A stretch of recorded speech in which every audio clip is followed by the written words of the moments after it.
The year was 1929. Champagne bubbled on Wall Street. Radios crackled with optimism. America believed it had conquered the boom and bust cycle.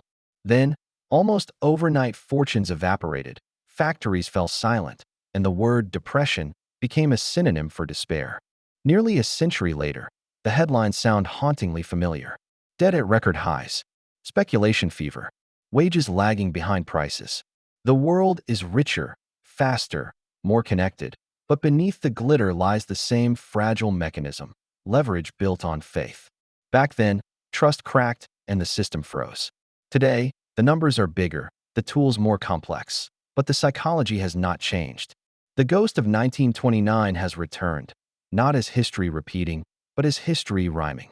The Roaring Twenties were not merely a decade of jazz and automobiles. They were an experiment in endless expansion. Credit was cheap, wages steady, and technology seductive. Radios, refrigerators, and stock tickers filled homes as consumers bought tomorrow's comforts with borrowed money. Banks lent freely, stockbrokers offered margin accounts that magnified both profit and peril, and the middle class became speculators. Newspapers spoke of a new era where cycles were obsolete and prosperity permanent. Even economists at Harvard declared that stock prices have reached what looks like a permanently high plateau. But prosperity was not evenly shared. Corporate profits soared while household debt outpaced income. Farm prices collapsed. Workers' wages stagnated. Behind the euphoria was a dangerous truth. Most of the demand was borrowed, not earned. By 1928, brokers were lending $6 billion in margin loans, more than the total amount of currency in circulation. Asset prices floated higher on fumes of leverage. When confidence finally wavered, there was nothing underneath but promises. The crash was not the cause of the Great Depression. It was the spark that revealed how fragile the entire system had become. The real disease was dependence on credit, speculation, and the illusion that money without income could sustain an empire of consumption. Nearly a century later, the pattern has returned, dressed in new technology and global scale, but driven by the same ancient flaw: faith without foundation. On October 24, 1929, Black Thursday, the illusion cracked. By the end of that month, over $30 billion in paper wealth had vanished. The ticker tape machines lagged hours behind the chaos. Bankers tried to reassure the nation, but the panic spread faster than words could contain it. Margin calls triggered forced liquidations. Stocks sold into falling markets, prices collapsing in a chain reaction. Ordinary investors, once giddy with paper gains, watched life savings dissolve. The engine of modern capitalism had stalled. Factories slowed, trade collapsed, and unemployment soared from 3% to over 25%. Farmers burned crops they could not sell. In cities, bread lines stretched for blocks. The mechanism was simple and devastating: leverage in reverse. When asset values fell, debt remained fixed. Confidence died, and with it, the flow of credit that kept the economy alive. The ghosts of 1929 would haunt an entire generation, teaching them that prosperity built on borrowed faith is not prosperity at all. From this wreckage rose a new doctrine: never again should markets run unrestrained. But restraint, like memory, fades. Long before Wall Street, another empire mistook expansion for invincibility. In ancient Rome, emperors financed wars and monuments not with taxes, but with debased currency. Each new coin contained less silver than the last. The denarius, once trusted across continents, became a hollow disk of bronze coated with deceit. Inflation devoured savings. Merchants refused payment in imperial coins. Soldiers demanded higher wages. The economy fractured into barter because money, the empire's bloodstream, had been poisoned by excess. It was the same illusion as 1929: wealth conjured from nothing, value detached from substance. Rome's monetary collapse was the slow-motion version of a market crash. Confidence corroded coin by coin until trade itself disintegrated. From gilded palaces to Wall Street boardrooms, the pattern is the same. Power mistakes liquidity for stability, then watches both evaporate. 3 centuries before the Great Depression, London's bankers discovered how to turn debt into power. The Bank of England, founded in 1694, allowed the crown to borrow endlessly through bonds backed by taxes. This invention turned war into a business model and credit into a weapon. Investors lent to the state. The state paid them interest with the people's labor, and Britain's empire expanded not by conquest alone, but by compounding interest. By the 1800s, the system had become self-sustaining. War debt financed colonies. Colonies produced revenue to pay interest, and the cycle continued. The illusion of prosperity rested on perpetual borrowing, exactly the cycle that would later define the 1920s America and today's global economy. Every bond promised safety, but it was safety purchased from the future. Every empire learns this law. Credit is not wealth, it is time borrowed from tomorrow. In 1789, France learned that when trust in money breaks, revolutions follow. The monarchy's debts had swollen from decades of war and extravagance. To survive, it printed new paper money, the assignat, backed by confiscated church lands.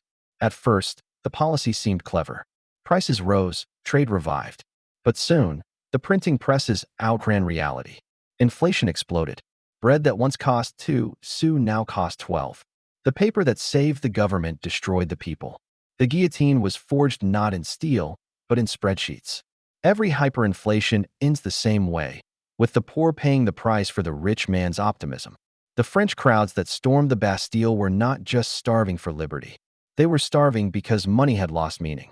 It was the 18th century rehearsal for 1929 and the centuries to come.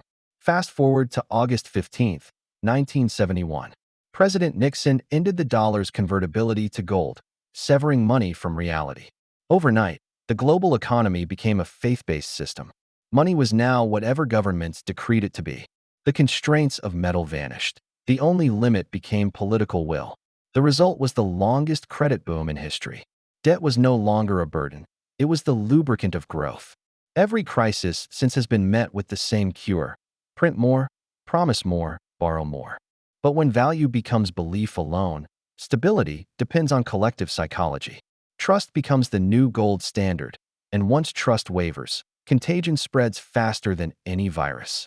1929 taught that overconfidence precedes collapse. 1971 ensured that when the next collapse comes, it will be global. Today's markets rest on structures Charles Ponzi would recognize. Every dollar is debt. Every debt depends on the next borrower. Central banks prop up the base while investors climb higher, convinced the system is self-sustaining. In truth, it is a pyramid of promises. Corporations borrow to buy back stock. Governments borrow to pay interest on older debt. Households borrow to maintain lifestyles their incomes can't support. The illusion works until it doesn't. When rates rise or liquidity dries up, the mathematics of the pyramid turns against itself. The same mechanism that inflated wealth becomes the mechanism of collapse. The difference from 1929 is speed. Back then, panic took days to spread. Now, algorithms do it in seconds. Trust can vanish with a tweet. When faith dies in a digital system, the crash won't echo. It will detonate. Every era believes it has outsmarted history. In 1929, it was a new era of prosperity. In 2008, this time is different. In 2025, the story is AI-driven productivity. The phrases change, the delusion doesn't. Markets don't collapse because of ignorance. They collapse because of confidence. The greater the certainty, the thinner the margin for error. People don't fear debt when prices rise. They fear missing out. Bubbles feed on narrative. The printing press of the 18th century, the telegraph of the 19th, the internet of the 20th, each amplified optimism faster than reason could contain it. In the end, every bubble reveals the same truth. Speculation is not wealth creation. It's wealth redistribution, from the latecomers to the early exiters. And when the last buyer runs out, gravity reasserts itself. That's when the crash begins, and the storytellers fall silent. From the ruins of the Great Depression, governments built safeguards, bank deposit insurance, labor protections, and central banks with new powers. They vowed never to repeat the mistakes of laissez-faire neglect. But safety nets come with costs. Inflation became the acceptable poison. Quietly, wealth was transferred from savers to borrowers, from patience to leverage.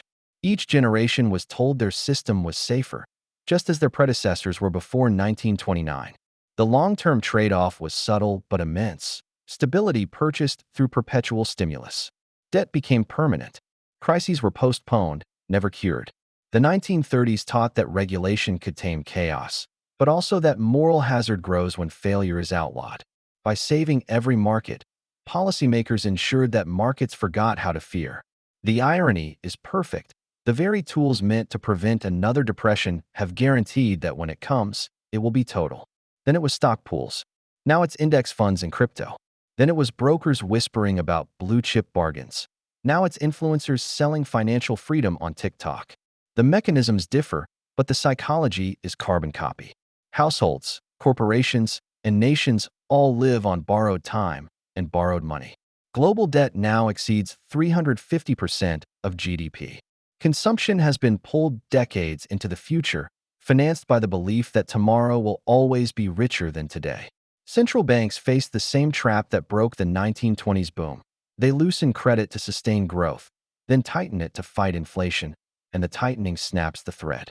In 1929, the Federal Reserve raised rates to cool speculation.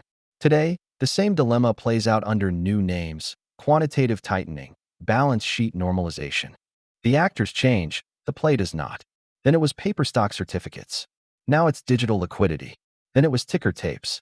Now it's trading bots. And inequality, once again, widens like a fault line. Asset owners rise with monetary stimulus. Wage earners sink beneath the same inflation that props up markets. The same Cantillon effect observed centuries ago repeats with algorithmic precision. History whispers the same warning. Money is not metal nor code. It is trust. And trust, once broken, cannot be printed back into existence.